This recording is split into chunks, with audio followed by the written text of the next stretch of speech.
നമസ്കാരം, എൻ്റെ പേര് അമൃത. ഞാൻ ശ്രീനാരായണ ട്രെയിനിങ് കോളേജ് നെടുങ്കണ്ടയിലെ second semester BA social science optional വിദ്യാർത്ഥിനിയാണ്. എഡ്യൂക്കേഷൻ ഇൻ ഇന്ത്യൻ സൊസൈറ്റി എന്ന പേപ്പറിൻ്റെ കപ്പാസിറ്റി ഡെവലപ്മെൻറ്റിൻ്റെ ഭാഗമായിട്ടുള്ള വീഡിയോ ആണിത്. സോ ഞങ്ങൾക്ക് കിട്ടിയിരിക്കുന്ന ടോപ്പിക് എന്ന് പറയുന്നത് രാധാകൃഷ്ണൻ കമ്മീഷനും മുതലിയാർ കമ്മീഷനുമാണ്. ഞങ്ങൾ സോഷ്യൽ സയൻസ് ഓപ്ഷനിലെ ഫസ്റ്റ് ഗ്രൂപ്പാണ്. ഞങ്ങൾ ഈ ടോപ്പിക്ക് എല്ലാവരുടെയും മുന്നിലേക്ക് എത്തിക്കാൻ ശ്രമിക്കുന്ന ഒരു റോൾ പ്ലേയിലൂടെയാണ്. സോ ഞങ്ങളുടെ ഗ്രൂപ്പ് മെമ്പേഴ്സ് ആയിട്ടുള്ളത് Aditya, Arya, Anushree, Diya, Kavya, Megha, Reshma, Swathi and finally me. ഇത്രയും പേരാണ്. സോ എല്ലാവരെയും ആ വീഡിയോയിലേക്ക് വെൽക്കം ചെയ്യുന്നു. നടക്കുമായിരുന്നു. നിന്നെ കണ്ട് കുറച്ച് സംസാരിക്കണമെന്ന് ഞാൻ കുറച്ചായി വിചാരിക്കും. വേറൊന്നും അല്ലടാ, ഞാനിങ്ങനെ ആലോചിക്കുമായിരുന്നു. നമ്മുടെ ഭൂമിയിലുണ്ടായിരുന്ന ജീവിതം എന്ത് മനോഹരമായിരുന്നു അല്ലേ? അത് മാത്രമല്ല, ഞാനിങ്ങനെ ആലോചിച്ചു വരുമ്പോ ഉണ്ട്, ഏതാണ്ട് നവംബർ 1948 ഞാൻ ചെയർമാനായിട്ടുള്ള നീയും മെമ്പറായിട്ടുള്ള ഒരു കമ്മീഷൻ വന്നിട്ടില്ലായിരുന്നു, യൂണിവേഴ്സിറ്റി എഡ്യൂക്കേഷൻ കമ്മീഷൻ. പിന്നീട് അത് രാധാകൃഷ്ണൻ കമ്മീഷൻ എന്ന് അറിയപ്പെടുമായിരുന്നു എന്റെ പേരിൽ. ഞാൻ അന്ന് നമ്മൾ ഉണ്ടാക്കിയ ഒരുപാട് മെമ്മറീസ് ഇങ്ങനെ ഓർത്തോർത്തിരിക്കുമായിരുന്നു. അന്ന് ഇന്ത്യക്ക് സ്വാതന്ത്ര്യം കിട്ടി ഏതാണ്ട് ഒരു വർഷം കഴിഞ്ഞിട്ടുണ്ടായിരുന്നു. മറ്റെല്ലാ സെക്ടേഴ്സും പോലെ യൂണിവേഴ്സിറ്റിയും പരിതാപകരമായ അവസ്ഥയിലായിരുന്നു.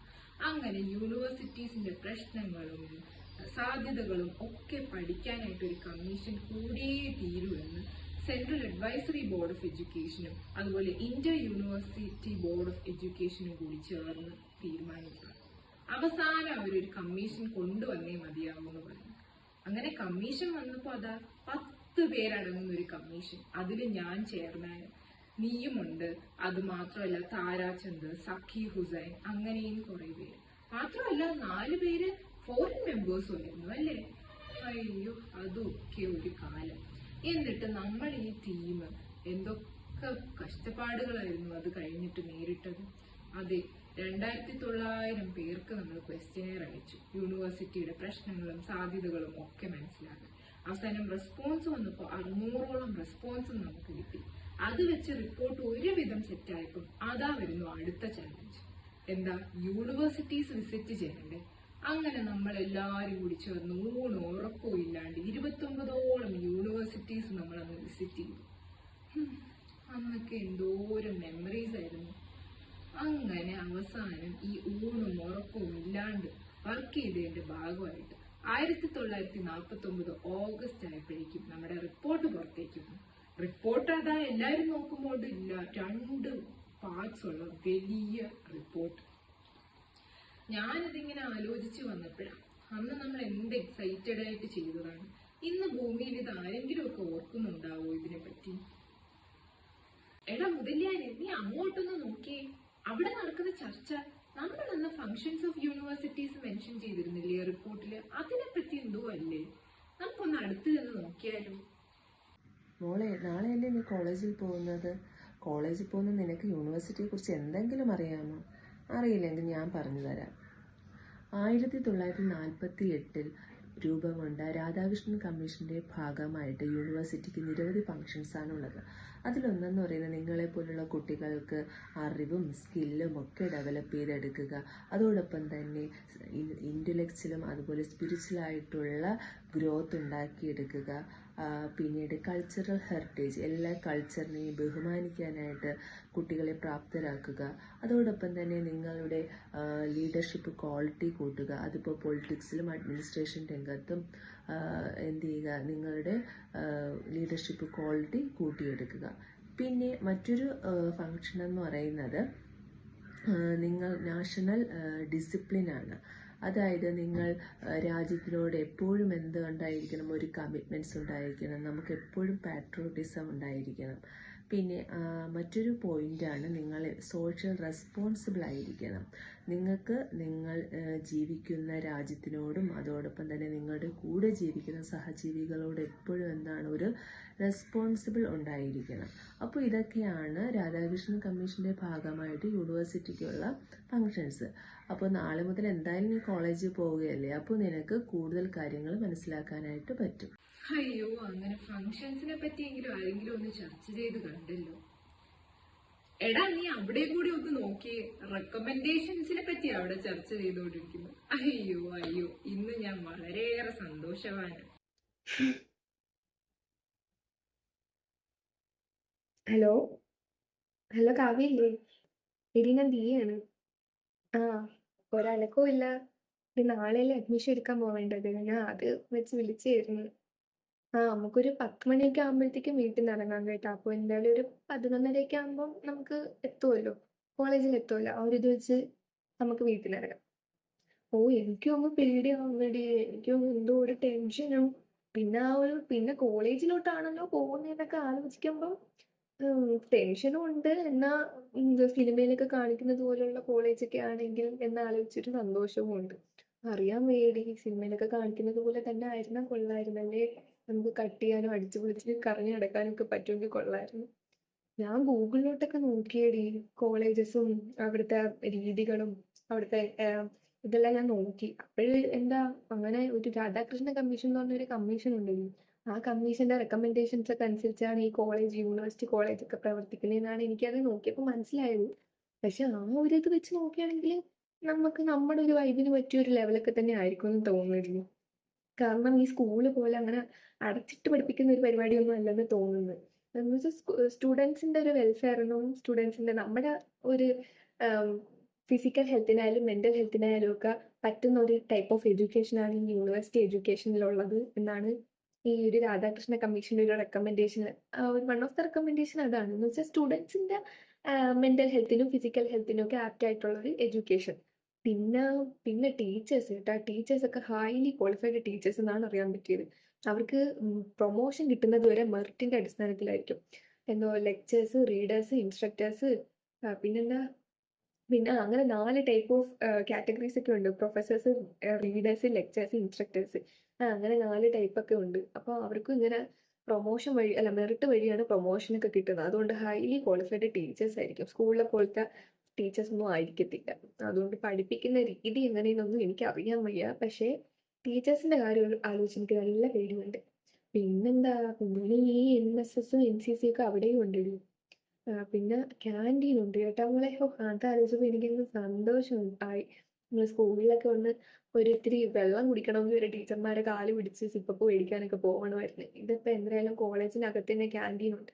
പിന്നെ കിച്ചൺ സർവീസ്, ഹോസ്പിറ്റൽ സർവീസ് വരെ ഉണ്ട് കേട്ടോ. ഒരു വർഷം നമുക്ക് മെഡിക്കൽ ചെക്കപ്പ് വരെ ഉണ്ട് ഈ യൂണിവേഴ്സിറ്റി എഡ്യൂക്കേഷൻ. അതൊക്കെ ആലോചിക്കുമ്പം സന്തോഷം. പിന്നെ എനിക്ക് ടെൻഷൻ ആവുമെന്ന് വെച്ചാൽ റാഗിങ് വല്ലതും ഉണ്ടായിരിക്കുമെന്നോ. അതൊന്നും കാണത്തില്ലേ. അതൊക്കെ ഒരു ടൈപ്പ് ക്രൈം അല്ലേ. അപ്പം അതിനൊക്കെ എതിരായിട്ടുള്ള ആന്റി റാഗിങ് സെല്ലൊക്കെ അവിടെ കാണും. പിന്നെ കമ്പൽസറി ഫിസിക്കൽ ട്രെയിനിങ് ഉണ്ട് കേട്ടോ മോളെ അവിടെ. അപ്പം എന്തായാലും നമുക്ക് സ്പോർട്സിലൊക്കെ പോയി ചേരാം. എന്ന് വെച്ചാൽ എഡ്യൂക്കേഷൻ മാത്രമല്ലേടി അവിടെ പറഞ്ഞിരിക്കുന്നത്, നമ്മുടെ ഫിസിക്കൽ ട്രെയിനിങ് കൂടി കരിക്കുലത്തിന്റെ ഒരു ഭാഗമാണെന്നൊക്കെയാണ് പറഞ്ഞിരിക്കുന്നത്. പിന്നെ വുമൺ എഡ്യൂക്കേഷനിൽ നല്ല എംപവർമെന്റ് ഉണ്ട്. ഇതൊക്കെയാണ് ഞാൻ ആ റെക്കമെൻഡേഷൻസ് വായിച്ചതിൽ എനിക്ക് മനസ്സിലായത്. നമുക്ക് പോയി പൊളിക്കാനും. പിന്നെ നീ കറക്റ്റ് സമയത്തിനൊന്ന് വരണം കേട്ടോ. ലേറ്റ് ആവുകയൊന്നും ചെയ്യില്ല. ഇനി അതിന്റെ പേരിലല്ല നമുക്ക് അഡ്മിഷൻ വല്ലതും പോകുന്നെങ്കിലാ. അങ്ങനെ പോകത്തൊന്നുമില്ല, നമുക്ക് മാർക്കുണ്ടല്ലോ. അതൊന്നും വെച്ച് നമ്മുടെ അഡ്മിഷൻ ഒന്നും കളയാനും വേണം. പിന്നെ ഒരു മാന്യത എന്ന നിലയിൽ നമ്മൾ നേരത്തെ എത്തണമല്ലോ. അപ്പൊ നീ ഇറങ്ങുമ്പോ എന്നെ വിളിച്ചേക്ക്. ശരി, മിസ് കാൾ അടിച്ചാൽ മതി. ഓക്കെ, ശരി. ഇന്ന് എന്റെ മനസ്സ് നിറഞ്ഞു. കാരണം രാധാകൃഷ്ണൻ കമ്മീഷൻ വന്നിട്ട് എന്തോരം വർഷങ്ങളായി, ഇപ്പോഴും അതിനെപ്പറ്റി ഭൂമിയിൽ ചർച്ചയുണ്ട്. എടാ നീ അങ്ങോട്ടും കൂടെ ഒന്ന് നോക്കിയേ, അവിടെയും രാധാകൃഷ്ണൻ കമ്മീഷനെ പറ്റി തന്നെയാ ചർച്ച നടക്കുന്നത്. നമുക്ക് അങ്ങോട്ടും പോവാം. നീ എൻ്റെ കുട്ടിക്കാലത്തെ കുറിച്ച് ചോദിച്ചില്ലായിരുന്നോ? അന്ന് ഇതുപോലെയൊന്നുമില്ല. എല്ലാവർക്കും വിദ്യാഭ്യാസം ചെയ്യുന്ന അവസരമൊന്നുമില്ല, പ്രത്യേകിച്ച് സ്ത്രീകൾക്ക്. അങ്ങനെ ഇരിക്കുമ്പോഴാണ് നീ നമ്മുടെ ആദ്യത്തെ രാഷ്ട്രപതിയെക്കുറിച്ച് കേട്ടിട്ടില്ലേ? അത് തന്നെ ഡോക്ടർ എസ് രാധാകൃഷ്ണൻ. പുള്ളിക്കാരനൊരു കമ്മീഷൻ കൊണ്ടുവന്നു, രാധാകൃഷ്ണ കമ്മീഷൻ. അന്നത് ഭയങ്കര സംഭവമായിരുന്നു. അവരുടെ റെക്കമെൻഡേഷൻസ് എല്ലാം ഇന്ത്യൻ വിദ്യാഭ്യാസ മേഖലയെ മറ്റൊരു തലത്തിലേക്ക് കൊണ്ടുപോയി. അവരുടെ പ്രധാന റെക്കമെൻഡേഷൻസ് ഏതൊക്കെയാണെന്ന് ചോദിച്ചാൽ, ഞാൻ പറഞ്ഞില്ലേ, അന്ന് സ്ത്രീകൾക്ക് വിദ്യാഭ്യാസത്തിനുള്ള അവസരമൊന്നും ഇല്ലായിരുന്നു. എന്നാൽ ഇവർ സ്ത്രീകൾക്ക് വിദ്യാഭ്യാസം നൽകുകയും താഴെ തട്ടിൽ നിന്നും അവരെ ഉയരുവാൻ സഹായിക്കുകയും ചെയ്തു. പിന്നെയെന്ന് പറയുന്നത്, അന്ന കാലങ്ങളിൽ ഗ്രാമപ്രദേശങ്ങളിൽ കോളേജോ വിദ്യാഭ്യാസ സ്ഥാപനങ്ങളോ ഒന്നും തന്നെ ഇല്ലായിരുന്നു. എന്നാൽ രാധാകൃഷ്ണ കമ്മീഷൻ നിർദ്ദേശപ്രകാരം ഗ്രാമങ്ങളിൽ യൂണിവേഴ്സിറ്റീസും ഒക്കെ ഇംപ്ലിമെൻ്റ് ചെയ്തു. അത് ഗ്രാമങ്ങളിൽ താമസിക്കുന്നവർക്ക് വിദ്യാഭ്യാസത്തിന് ഒരുപാട് സഹായിച്ചു.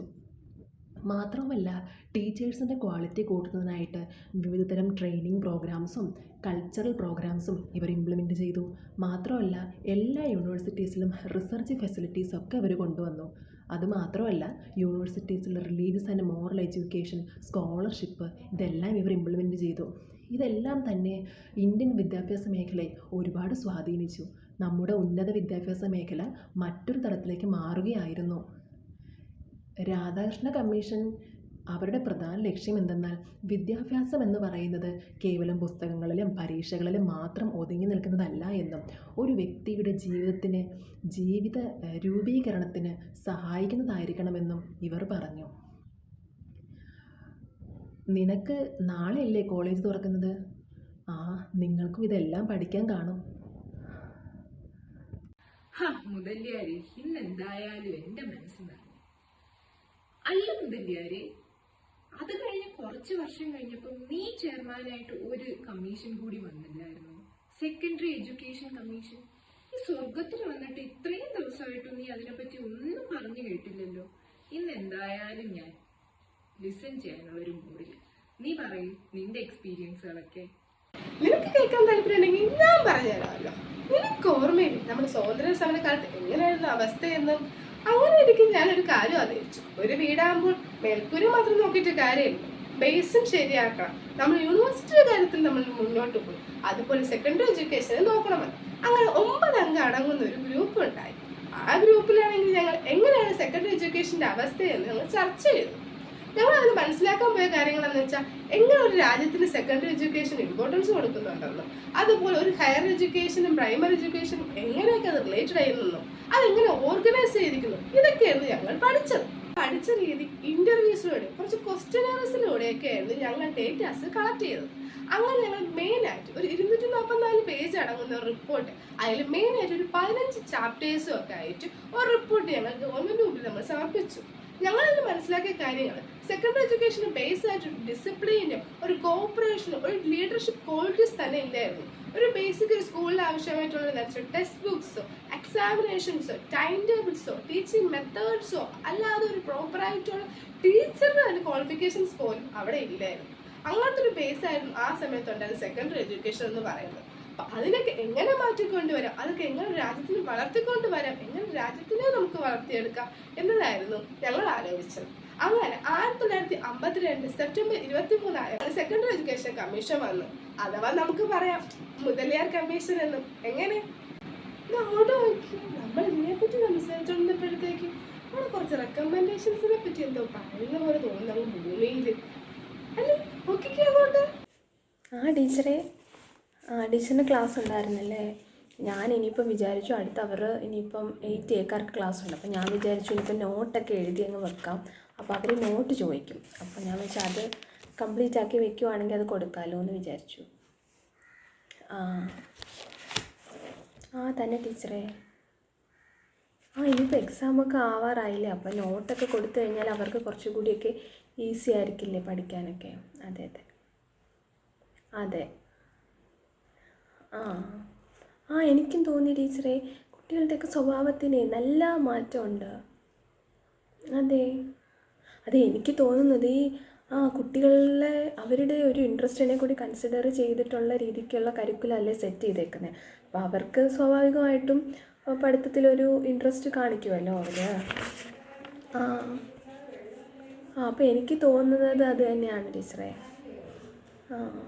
എല്ലാവരും അവർ തമ്മിലാണെങ്കിലും ഒക്കെ നല്ല ഒരു റിലേഷൻ കീപ്പ് ചെയ്യുന്നുണ്ട് തമ്മിലും, അതുപോലെ തന്നെ ടീച്ചേഴ്സ് ആയിട്ടാണെങ്കിലും ഒക്കെ. ടീച്ചറെ, അപ്പം എനിക്കത് തോന്നിയായിരുന്നു. ഇപ്പം ടീച്ചേഴ്സിനോടാണെങ്കിലും ഒക്കെ ഉള്ള അവരുടെ പെരുമാറ്റത്തിന് നല്ല മാറ്റമാണുള്ളത്. അതെ ഒരു റിലേഷൻഷിപ്പൊക്കെ അവർ നല്ല രീതിയിൽ കീപ്പ് ചെയ്ത് മുന്നോട്ട് പോകാനായിട്ട് എല്ലാ കുട്ടികളും ഒരുപോലെ തന്നെ ശ്രമിക്കുന്നുണ്ട്. ഒരു കെയറിങ്, അതുപോലെ തന്നെ അവർ അങ്ങോട്ടും ഇങ്ങോട്ടും ഒരു ഹെൽപ്പിംഗ് മെൻറ്റാലിറ്റി ആണെങ്കിലും ഒക്കെ നല്ല രീതിയിൽ കാണാൻ പറ്റുന്നുണ്ട്. അതുപോലെ മാത്രമല്ല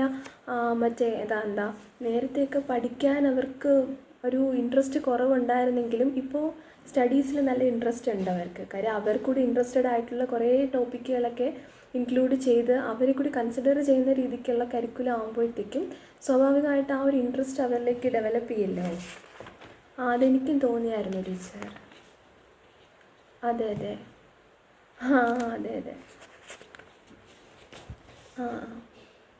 ഇല്ല, ഞാൻ ഇനിയിപ്പോൾ പോയി നോട്ട് കൊടുത്ത് പിന്നെ ഒരു ചെറിയൊരു റിവിഷനും ഒക്കെ അങ്ങ് നടത്താൻ ടൈം കിട്ടുവാണെങ്കിൽ നടത്താമെന്ന് വിചാരിച്ചു. ഇനിയിപ്പം എക്സാമൊക്കെ ആയില്ലേ, അപ്പം റിവിഷനും ഒക്കെ പതിയെ സ്റ്റാർട്ട് ആക്കുകയാണെങ്കിൽ അത് കുറച്ചുകൂടി അവർക്ക് നല്ലതായിരിക്കില്ലേ.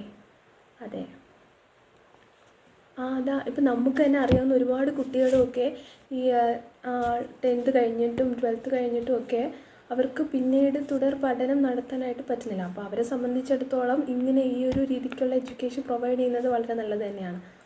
ജോബ് ഓറിയൻറ്റഡ് ആയിട്ടുള്ള ഒരു വൊക്കേഷണൽ ആയിട്ടുള്ള ഒരു എഡ്യൂക്കേഷൻ സിസ്റ്റം കൊണ്ടുവരുന്നത് എന്തുകൊണ്ടും നല്ലത് തന്നെയാണ്. അതെ അതെ അഗ്രികൾച്ചറിനെ കൂടുതൽ ഇമ്പോർട്ടൻസ് കൊടുക്കുന്നുണ്ട്, ഇൻഡസ്ട്രീസിന് ഇമ്പോർട്ടൻസ് കൊടുത്തും ടെക്നിക്കലായിട്ടുള്ള ഒരുപാട് മേഖലകളിലേക്ക് കുട്ടികൾക്ക് പോകാനായിട്ട് പറ്റുന്നുണ്ട്.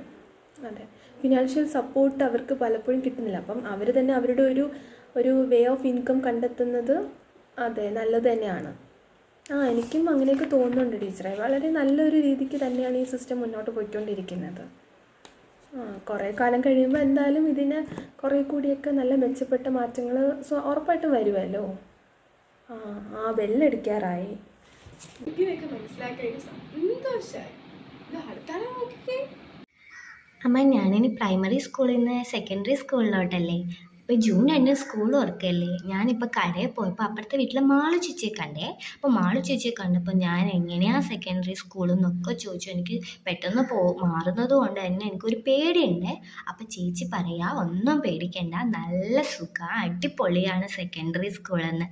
അവിടെ വർഷത്തിൽ 2 പ്രാവശ്യം ഹെൽത്ത് ചെക്കപ്പ് നടത്തും.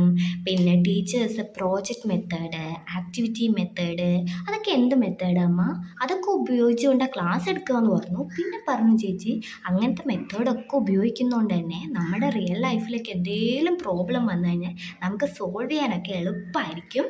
നമുക്ക് വേഗം അതൊക്കെ വെച്ചുകൊണ്ടായിരിക്കും ടീച്ചേഴ്സ് ക്ലാസ് എടുക്കുന്നത്.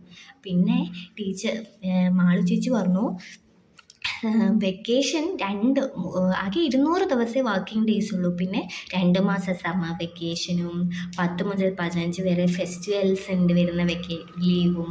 പിന്നെ നമ്മൾ റൂറൽ ഏരിയ ആയതുകൊണ്ട് ഇവിടെ കൂടുതലും കൃഷിയല്ലേ. ഇവിടെ ഹാർവസ്റ്റിംഗ് സമയത്ത് നമുക്ക് 7 ദിവസം ലീവ് കിട്ടും. 7 ദിവസം ഉണ്ടമ്മ, 7 ദിവസം. പിന്നെ വേറെന്താ ചേച്ചി പറഞ്ഞേ? ചേച്ചി പറയാ, സ്കൂൾസൊക്കെ നമുക്കറിയാലോ, നമ്മുടെ ഇവിടുത്തെ സെക്കൻഡറി സ്കൂളൊക്കെ അങ്ങനെ നോയ്സ് ഒന്നും ഉണ്ടാകുന്ന സ്ഥലത്തായിരിക്കില്ല. പിന്നെ ക്ലാസ്സിൽ 40 പിള്ളേരേ ഉണ്ടാവുള്ളൂ, അത് കൂടുതൽ പിള്ളേർ പറ്റത്തില്ല. പിന്നെ നല്ല ജനലൊക്കെ വെച്ച് നല്ല കാറ്റും വെളിച്ചമൊക്കെ കിട്ടുന്ന ക്ലാസ് ആയിരിക്കും. പിന്നെ നല്ല ഡെസ്കും ബെഞ്ചൊക്കെ ഉണ്ടാവും ക്ലാസ്സിൽ. നല്ല ക്ലാസ് ആയിരിക്കും, നല്ല നീറ്റായിട്ടുള്ള ക്ലാസ് ആയിരിക്കും എന്ന് പറഞ്ഞു. പിന്നെ ചേച്ചി പറഞ്ഞു, പിന്നെ ചേച്ചി വേറൊരു കാര്യം പറഞ്ഞു, ഗേൾസിന് ഹോം സയൻസ് പഠിപ്പിക്കും പോലും. അതെന്തിനാ അമ്മ ഹോം സയൻസ് ഗേൾസിന് മാത്രമായിട്ട് പഠിപ്പിക്കുന്നത്? പിന്നെ വേറെ ടീച്ചേഴ്സൊക്കെ നല്ല കമ്പനി ആയിരിക്കും.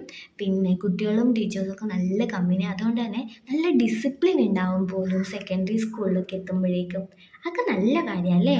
അപ്പം ജൂൺ 2 ഞാൻ സ്കൂളിൽ പോകാൻ വളരെ ഓരോരോ തലമുറയിലുള്ളവർ നമ്മൾ എങ്ങനെയൊക്കെയാണ് ഓർക്കുന്നത് ഇപ്പോഴും അതിൽ സന്തോഷമേ ഉള്ളൂ. യാത്രക്കാരുടെ ശ്രദ്ധയ്ക്ക് ട്രെയിൻ നമ്പർ 1952 മുതലിയാർ എക്സ്പ്രസ് അഥവാ secondary education express platform number 10ലേക്ക് എത്താൻ പോവുകയാണ്. ഈ ട്രെയിൻ അവതരിപ്പിക്കുന്നത് ഡോക്ടർ ലക്ഷ്മണസ്വാമി മുതലിയാറാണ്. ഈ ട്രെയിൻ ഗുണമേന്മയുള്ള സെക്കൻഡറി വിദ്യാഭ്യാസ ദിശയിലേക്കാണ് സഞ്ചരിക്കുന്നത്. എല്ലാ യാത്രക്കാരും ഞങ്ങളുടെ ശുപാർശകളോടും ആശയങ്ങളോടും കൂടി ട്രെയിനിൽ കയറുക. നന്ദി. ഈ ട്രെയിൻ 8 വർഷത്തെ പ്രാഥമിക വിദ്യാഭ്യാസത്തിന് ശേഷമുള്ള 3 വർഷത്തെ യാത്രയായാണ് നടത്തുക. ക്ലാസ് 9 മുതൽ ക്ലാസ് 12 വരെയാണ് നടത്തുന്നത്. നിങ്ങൾക്ക് മുന്നിൽ 2 പ്രധാന ട്രാക്കുകളുണ്ട്. 1 അക്കാഡമിക് ട്രാക്ക്, 2 വൊക്കേഷണൽ ട്രാക്ക്. നിങ്ങളുടെ അഭിരുചികളും താല്പര്യങ്ങളും ഭാവി ലക്ഷ്യവും അടിസ്ഥാനമാക്കി ഏത് ട്രാക്ക് വേണമെങ്കിലും തിരഞ്ഞെടുക്കാവുന്നതാണ്. രണ്ടും വിജയത്തിലേക്കുള്ളതാണ്. ഈ ട്രെയിനിലെ പ്രധാന കോച്ചുകളെ പരിചയപ്പെടാം. കോച്ച് A1 കൃഷി, coach A2 science, coach A3 humanities, coach D1 vocational course, coach D2 technical course. വിദ്യാർത്ഥികൾക്ക് താല്പര്യങ്ങൾ അനുസരിച്ച് ട്രാക്കുകൾ മാറാനുള്ള സൗകര്യങ്ങളും ട്രെയിനിൽ ഏർപ്പെടുത്തിയിട്ടുണ്ട്. പൗരത്വബോധവും ദേശീയ ഐക്യതയും വളർത്താൻ നൈതിക പാഠ്യപദ്ധതി നൽകുന്നുണ്ട്.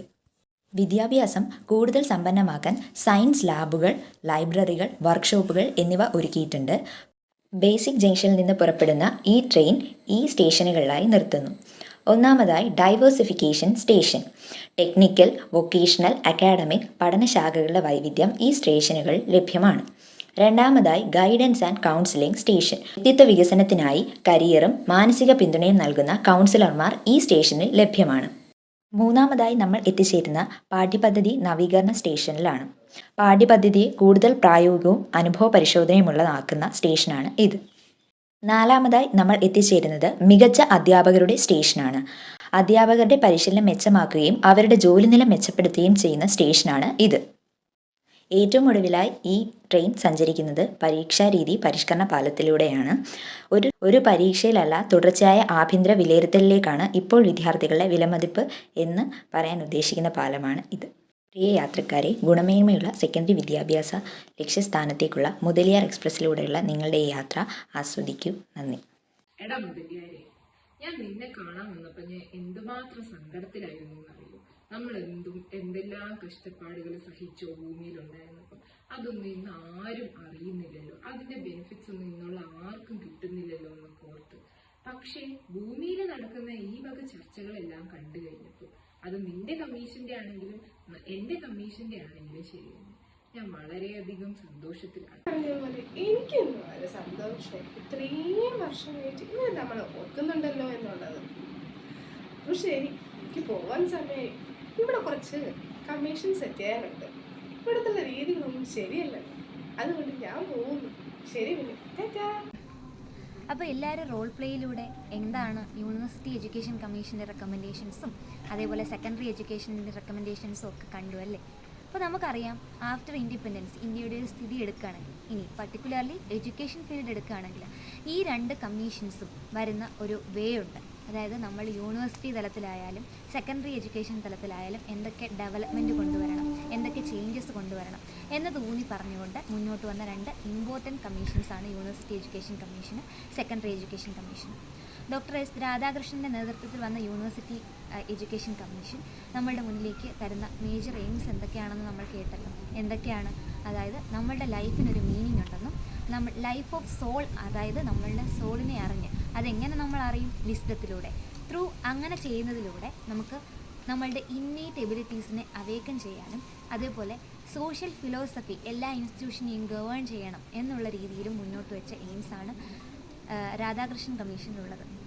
അതേപോലെ യൂണിവേഴ്സിറ്റീസിൻ്റെ ഫംഗ്ഷൻ എന്തൊക്കെയാണെന്നും, എങ്ങനെയാണ് ടീച്ചിങ് ഇൻസ്ട്രക്ഷൻസ് കൊടുക്കേണ്ടതെന്നും, കരിക്കുലം എങ്ങനെയായിരിക്കണമെന്നും, എക്സാംസ് എങ്ങനെ കണ്ടക്ട് ചെയ്യണമെന്നും ഉള്ള കൃത്യമായ ധാരണ നമുക്ക് യൂണിവേഴ്സിറ്റി എഡ്യൂക്കേഷൻ എടുത്ത് പഠിക്കുകയാണെങ്കിൽ മനസ്സിലാവും. ഇനി സെക്കൻഡറി എഡ്യൂക്കേഷൻ കമ്മീഷൻ ആണെങ്കിലോ, ഒരു സെക്കൻഡറി തലത്തിലുള്ള കുട്ടികളിൽ നിന്ന് തന്നെ ഒരു ഐഡിയൽ സിറ്റിസൺഷിപ്പ് ഡെവലപ്പ് ചെയ്തെടുക്കുക, അതേപോലെ ഡെമോക്രാറ്റിക് ആയിട്ടുള്ള പേഴ്സണാലിറ്റി ഡെവലപ്പ് ചെയ്യുക, അതേപോലെ നമ്മളുടെ വൊക്കേഷണൽ എഡ്യൂക്കേഷൻ, അതായത് ജോബ് ഓറിയൻറ്റഡ് ആയിട്ട് എഡ്യൂക്കേഷൻ കൊടുക്കുക എന്നൊക്കെ കോൺസെൻട്രേറ്റ് ചെയ്തുകൊണ്ടുള്ള കമ്മീഷനാണ്. നമ്മൾ ഇന്ന് കാണുന്ന, അല്ലെങ്കിൽ നമ്മൾ നിലവിൽ പഠിച്ചു വന്ന 10+2+3 സ്ട്രക്ചർ എന്ന് പറയുന്നത് സെക്കൻഡറി എഡ്യൂക്കേഷനിലൂടെ മുന്നോട്ട് വന്ന സ്ട്രക്ചറാണ്.